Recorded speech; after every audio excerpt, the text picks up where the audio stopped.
there, guys. This is Vargas, recording live from the Vargas Vault, my usual recording spot. Back again with about... I don't know why I don't remember this usually, but I'm back again with a DVD movie update. Not really sure how long it's been since I recorded the last one, because whenever I get a chance, because right now it's like 1 in the morning. My family's already went to sleep. I was doing some house cleaning, and I was like, okay, I gotta get these movies organized. And before I do that, I gotta talk about and record this. So yeah, if my mind wanders, it's because it's technically really late. But yeah, I just wanted to share with you guys this DVD pickup video with some movies that I picked up. So yeah, let's get started because I don't want to start rambling on and on about stuff. So first off, if you know me, if you know my channel, if you've been following my channel for a number of videos, especially these pickup videos, you know that I'm on a quest to collect filmographies from some of my favorite actors and directors.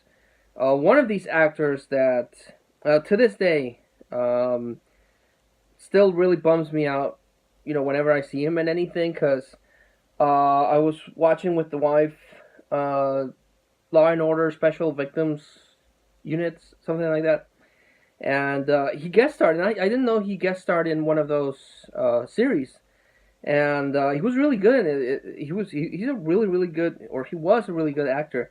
But I picked up License to Wed with Robin Williams, and the guy with from The Office, and Mandy Moore, and Robin Williams plays this father that wants to test couples so they don't divorce, basically, to keep the sanctity of marriage together. And I was rewatching this, and everyone, lost their stuff, and they started doing this stupid blind box challenge where you drive blindfolded. Well, ladies and gentlemen, this movie did it first. This movie actually, one of the tests that Robin Williams puts on the couple is that she's blindfolded and she has to drive while following the instructions of the husband. So, to everyone out there that lost their shit out of that scene from Blind Box, this did it first without GPS. I have to say. So, yeah, Robin Williams. To this day, whenever I see him in anything, it just really bums me out. The way that he died. It's just really depressing that someone that brought so much joy into people's lives by making them laugh just went the way he did. Still missing a couple of his movies, mostly some of his earlier stuff, and a couple of his later stuff. But yeah, I picked up The Ugly Truth with Gerard Butler and Katherine Hagel. For a time, she was in a lot of movies, Katherine Hagel, and then she just kind of like disappeared. But I picked this one up because I thought it was pretty funny. This one, I had no intention of buying it, which is something kind of common in my channel. But I've never seen this version, and this is A River Runs Through It with Brad Pitt. But this is a special collector's edition. The DVD box art is different. I always see a cover with the silhouette of someone just fishing, but it comes with an art book. So I was like, I'm a sucker for this kind of thing. I really like these weird, not common collector's editions. But it's directed by Robert Redford, and he does some really good movies, so I've never seen it, but I thought I would give this one a shot. Also, I've been hunting for this movie. It's Michael Douglas in Black Rain, because I remember seeing this, and I really liked it. It's a suspense thriller, but an action one, so that's why I kept this one and didn't give it to Macabro. But it looks weird. I think it's a bootleg, because it doesn't have the information on the back. For example, original one would say Region 1. This says Region All. The back looks weird, and this one has a sticker. the DVD looks like a DVD. It doesn't look like a burned copy. But I don't know, it looks weird. It looks really weird. So I don't know. I actually haven't put it on the DVDs to see if it plays, but because I've been wanting Black Rain for a while, because I remember that being really good, and the soundtrack to that was really good. But I got a weird ass looking copy. Then I picked up for my Disney collection a movie that I don't know if it's out of print, but I've rarely seen. Movie Freak Bazaar had it once, and it sold like that. But this is the Newsies, which is a musical, but starring a really young Christian Bale. He's not even, he's not even in. He's in the cover, but he doesn't get any top billing. It's Robert Duvall and Anne Margaret. But a very young Christian Bale is in this. And yeah, I picked it up because of that, because it stars Batman. This one I double dipped, because I usually do that if I find another copy of a movie that I don't, or I had difficulty finding. I rebuy it because maybe my copy's messed up. But my copy's pretty good. It's pretty in one piece. But found this one. It's also in a very nice shape, so I might just give this one away. And that's Return to Oz. I already own Return to Oz, and it took me years to get Return to Oz. So it's not a common movie. So I found another copy. That's why I picked it up, because it took me years and years to find Return to Oz, and it's a really good movie. A really kind of scary movie. I mean, you wouldn't be able to make this nowadays. But I really like it. So, uncommon movie. I saw it again. I picked it up. Finally picked up The Amazing Spider-Man 2 on DVD. A lot of people don't like this one. It has issues. Much like Spider-Man 3, The Amazing Spider-Man 2 has the issue that it has too many villains. Because it has Electro, it has the Green Goblin, it has the Rhino, it has the subplot with Spider-Man and Gwen Stacy. So it just feels like they tried to cobble up everything into a movie, and that's what fails. The same thing that happened with Spider-Man 3, with Sandman, the Green Goblin, and Venom. But I like Andrew Garfield as Spider-Man. The thing is that I don't like him as Peter Parker, and Tobey Maguire, I liked him as Peter Parker, but I didn't like him as Spider-Man.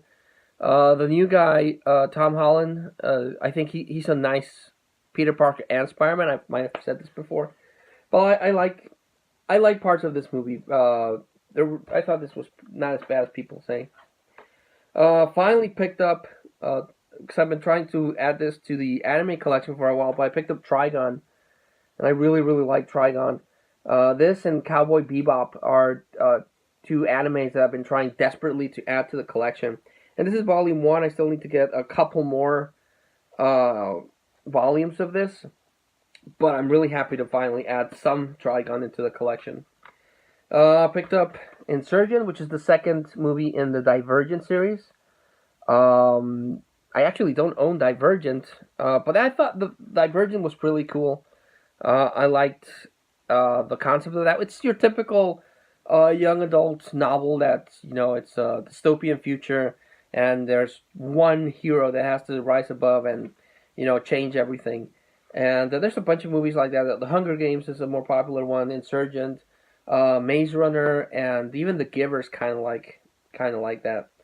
But I thought 1 and 2 were pretty cool. This is the second one. I still need to get Divergent, and me and the wife didn't even see the third one. This one I've avoided for a while, because every time I come across it, it's the full screen version. But finally came across a widescreen version. I don't know why it was so hard to find a widescreen version of Blades of Glory. Not Will Ferrell's best movie, but it is what it is. If you like Will Ferrell, you'll like this, but it's not his best movies. Picked up a DVD copy of the anniversary edition of Breakfast at Tiffanys, because I own the Blu-ray, but only the PS3 plays Blu-ray, so I needed something for the DVD. And this is Breakfast at Tiffanys. If you don't know Breakfast at Tiffanys, well, you need to watch some older movies. But it has Katharine Hepburn, and I think it's one of her. It is her most iconic role, and the look itself is iconic. So I don't really have much to say about Breakfast at Tiffany if you haven't seen it. This one I've never seen, but I picked up because it has Emma Watson and the Flash. Emma Watson and the Flash. This is Ezra Miller who played the Flash. Weird guy, but I don't know. I picked it up because of that. I haven't actually seen that one. Also, I like myself some martial art movies, and this one has C.G. Sang, who was in Crouching Tiger, Hidden Dragon, and House of Flying Daggers.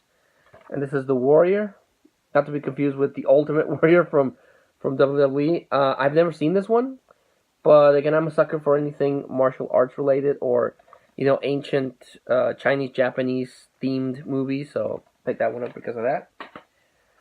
This one I picked up for my wife. I mentioned this before. I'm not a religious person. I believe in God. I believe there is a higher power. Not so much in religion, and it's a personal thing. But she was talking about this movie, and I know about it, but for different reasons. I know a lot of people make fun of this movie because it's weird. It's a war room. It's about this husband that's cheated on his wife, and the wife, instead of talking to him, locks herself up in a room and starts praying for him to change.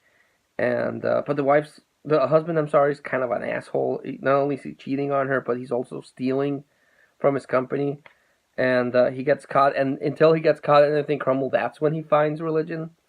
So I don't know, but I picked it up because my wife liked it. Much like God's Not Dead, I picked it up because of her. This one's another movie I've avoided for a long time. Because I've mentioned this before, I'm not a fan, and you probably rightly so might question, well, if you're not a fan of this type of movies, why do you buy them? It's because my favorite genres are action, comedy, anime, and I like horror. I do love movies. I love movies. I love anything to do with movies, the medium, the process of writing the script, of getting it green light, of building the sets, everything that involves movies, I enjoy. And while it's not my favorite genre, I do like seeing movies that are considered Oscar-worthy movies.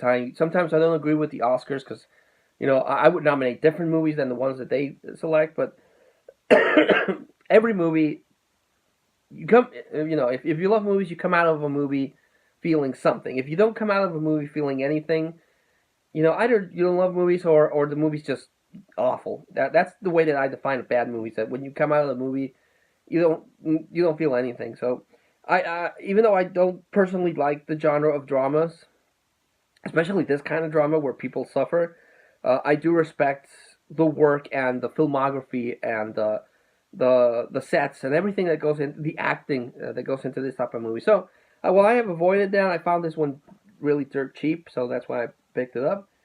But I have seen it before. I've seen it once. It's one of those soul-crushing kind of movies, but this is Life is Beautiful.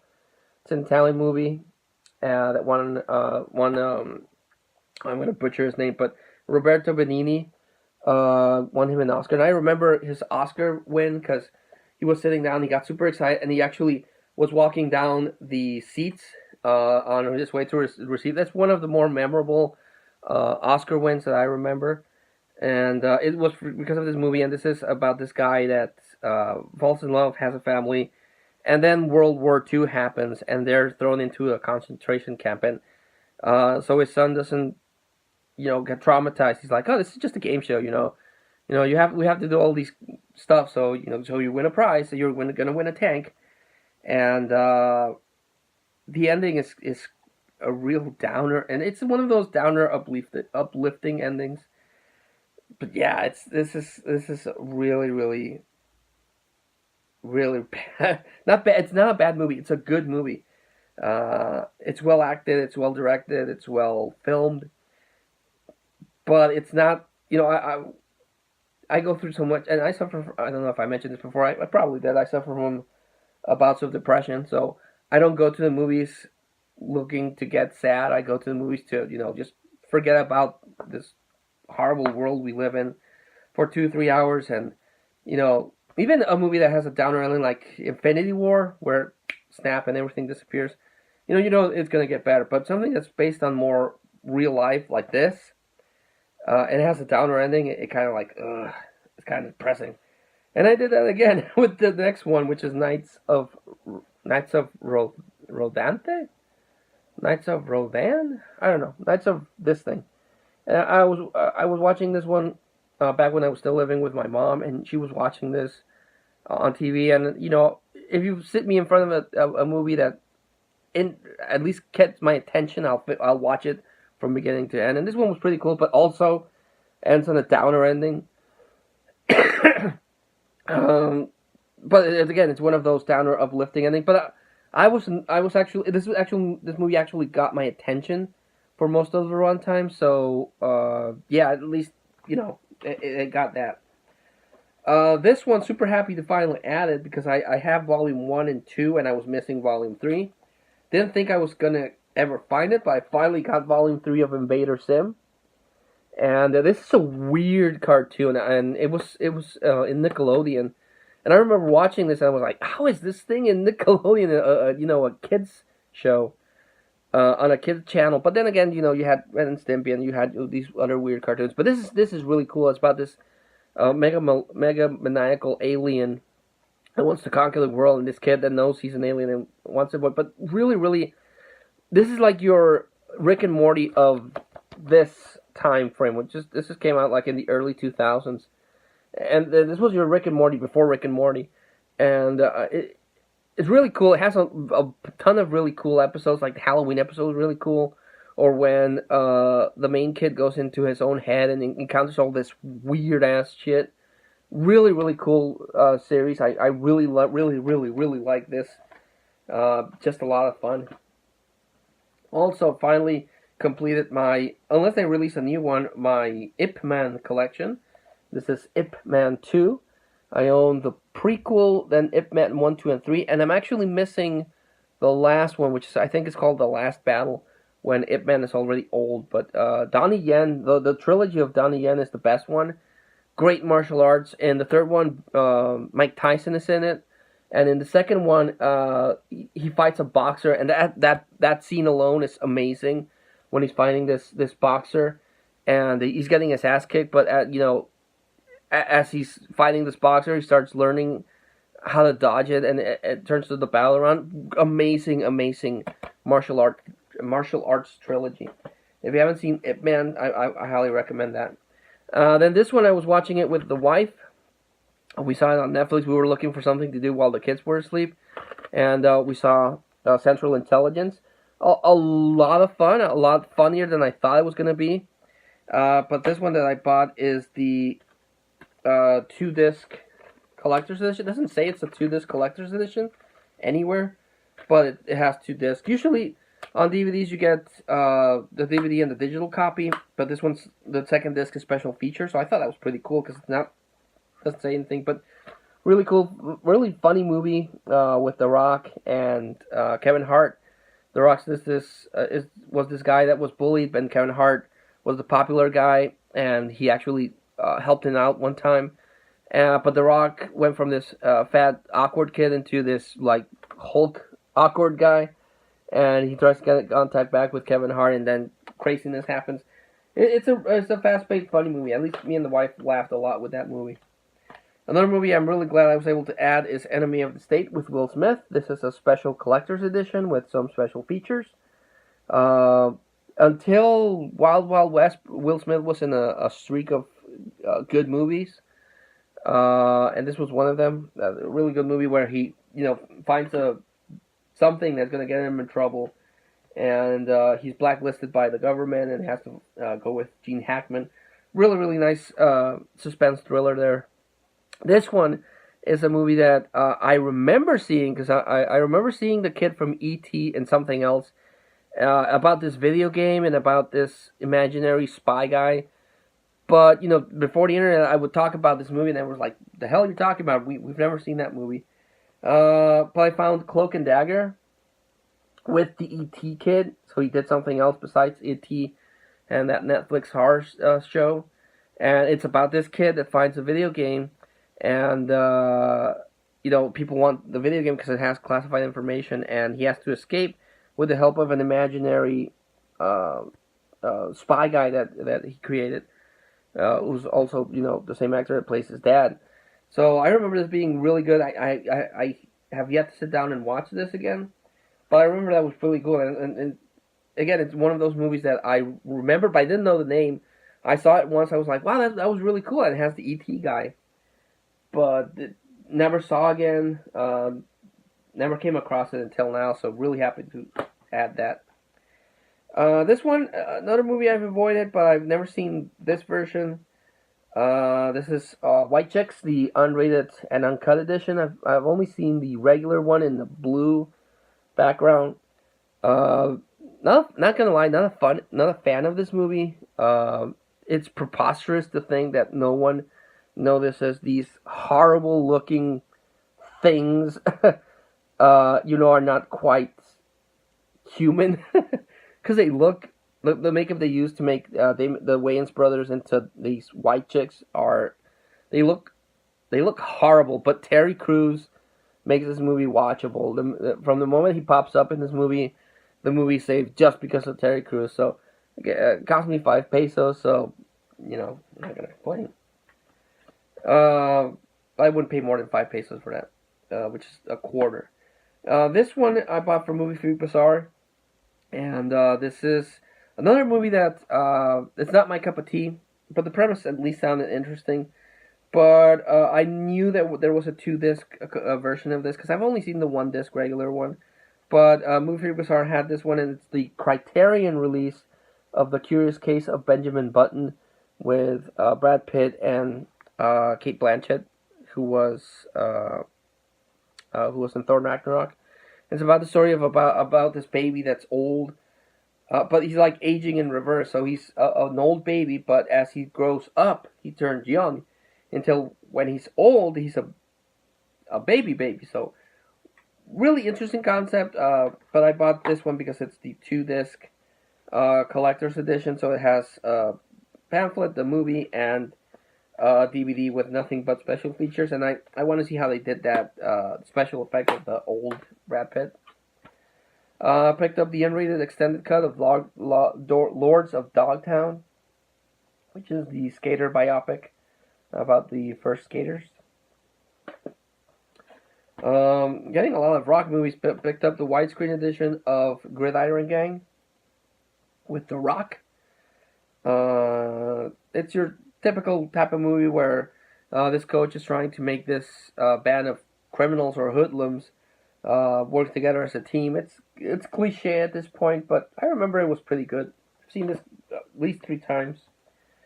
Another movie I've avoided for a while for some reason because I remember it was pretty good, but never got around to it. It won Marissa Tomei an Oscar for Best Supporting Actress. That's My Cousin Vinny. And I was reading up on this, and it's supposedly every legal thing that happens in My Cousin Vinny's like dead on. A lot of crime dramas or TV shows do things that don't really happen in actual legal trials, but this one's supposedly like really spot on and all of that. And Joe Pesci's awesome. I think he retired because I haven't seen him in anything, but Joe Pesci's pretty cool. And again, Marissa Tomei won an Oscar for this one. Finally, super happy I got this one from Movie Freak Bazaar. Because my good buddy Movie John is always, he showcased a couple of blaxploitation movies like Dolomite and Coffee, which I actually need. Both of them. I don't have Dolomite or Coffee. But I like Jackie Brown, and I know this was an inspiration for Jackie Brown. You can even see it in the name and the font type. But this is Foxy Brown with Pam Grier. Because, Jackie Brown is like Foxy Brown. It's even written the same way. But really happy to own this. I still, like I said, need Coffee from Pam Grier and Dolomite, but this is pretty cool. It's still sealed. It's brand new. I haven't seen it, but I want to see this one. Also, finally picked up The Wolf of Wall Street. I've been wanting to see this one for a long, long time. It's on Netflix, but it's a 3-hour-long movie, and my wife doesn't want to. And because of the kids, we can't really sit down and watch a 3-hour movie anymore. But I want to see this one because I mentioned this before. Leonardo DiCaprio wasn't for a time my favorite actor, but after Gangs of New York, he kind of like got into my eyesight again. He started doing really, really good work. Still need to get The Revenant. Picked up Miracle. Finally found a widescreen version of this because I always come across the full screen, one disc version of this, but this is the widescreen 2-disc edition. It's a 2-disc edition of Miracle with Kurt Russell, and it's about the American hockey Olympic team that finally beat the Russians. So it's again kind of like your cliche thing, like the Mighty Ducks maybe, but done well. I really really like that one too. Picked up Neighbors 2. This is just the Blu-ray. It doesn't have the DVD, just the Bluray. And but it's fine. I can play it on PlayStation 3. And this is the first Neighbors. It was really cool. Really surprising. I went to see it with the wife. We laughed at it quite a bit, but we wanted to see the second one, but we didn't get a chance to go to the theater to watch it. So hopefully we can sit down and watch that. Because I want to get, I'm on this quest to also get a bunch of the Disney movies, especially the maybe lesser known Disney movies like The Black Hole and such. Picked up Oliver Twist, the Disney version of Oliver Twist, with Elijah Wood and Richard Dreyfuss, who also, I hope he's still alive, but I haven't heard anything from Richard Dreyfuss in a long while. He was in Jaws. But this is Oliver Twist is public domain, so anyone can make a version of Oliver Twist. There's literally probably 30 Oliver Twist versions, but this is the Disney version, so I wanted to pick it up. I have the remake with Jude Law, and I wanted to get the original one because I did know that the original one was with Michael Caine, and this is Alfie, and I think the original one beats the remake for one scene, because in the remake with Jude Law, the moment where the character realizes he's a piece of crap is when he goes to visit one of his old conquests, and she has a kid. He's like, oh my god, I missed out on this kid's life, and she doesn't even know I'm her dad, and oh crap, I feel like shit. But in this one of the girls that he hooked up with, because Alfie, on both versions, is like a ladies' man. He's like he always wants to get with girls. But in this one, one of the girls, instead of giving birth to the kid like in the remake, she actually gets an abortion. And Alfie's there, Michael Caine's there, and he sees, the baby in the abortion. He's like, that's the moment when he realizes he's a piece of shit. And I think that's more effective in this one than in the remake. It's a really strong scene, and it's better in the original one. And I've been trying to get the original one. This one I know I have Highlander and Highlander 2, the Renegade cut. I don't remember if the Highlander version that I have is the theatrical or the director's cut, but I came across this one cheap, and it's Highlander the director's cut. So I'm hoping the one that I already have is the theatrical cut, and I didn't just double dip on Highlander's director's cut. But the director's cut is better than the theatrical because it has a couple of scenes that explain things a little better. So if you're gonna get Highlander, get the director's cut because of those extra minutes. It makes everything kind of flow better. And Highlander's awesome, Queen soundtrack and iconic. There can be only one. So that's awesome. And the last one I picked up, I'm usually really, really, really careful when I buy movies because if the paper's water damage, it's gonna get messed up later on. And I was so happy to find this one. I didn't check that, but I picked up a copy of A Black Sheep with Chris Farley and David Spade. I bought Beverly Hills Ninja recently. And I wanted to get Black Sheep and Tommy Boy. And I was super excited because I rarely come across a copy of Black Sheep. But I got a copy of Black Sheep. The problem is that you can kind of tell it's bendy. It's because it has water damage. And that sucks. See the paint kind of got peeled off.